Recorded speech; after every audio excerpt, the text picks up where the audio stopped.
የጌታ ሰላም ይብዛላችሁ። ይህ የቃሉ ድምፅ ጊዜ ነው። ኖ የእግዚአብሔርን ቃል አብረን እናንብብ።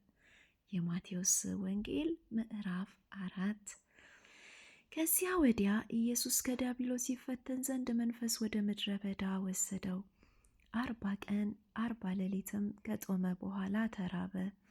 ፈታኝም ቀርቦ የእግዚአብሔር ልጅ ከሆነ እነዚህ ድንጋዮች እንጀራ እንዲሆኑ በል አለው።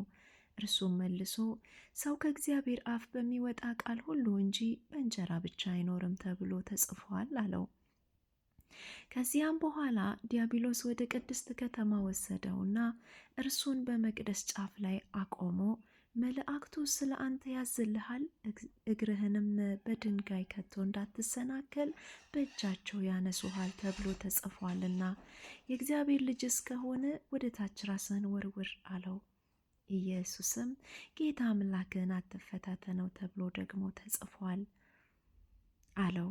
ደግሞ የዲያብሎስ እጅግ ረጅም ወደ ሆነ ተራራ ወሰደው። የዓለምን መንግስታት ሁሉ ክብራቸውን አሳይቶት ወድቀህ ብትሰግድልኝ ይህን ሁሉ እሰጥሃለሁ አለው። ያን ጊዜ ኢየሱስ ሂድ አንተ ሰይጣን፣ ለጌታ ለአምላክህ ስገድ እርሱንም ብቻ አምልክ ተብሎ ተጽፏልና አለው።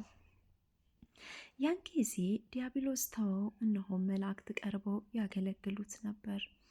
ኢየሱስም ዮሐንስ አልፎ እንደተሰጠ በሰማ ጊዜ ወደ ገሊላ ፈቀቅ ብሎ ሄደ።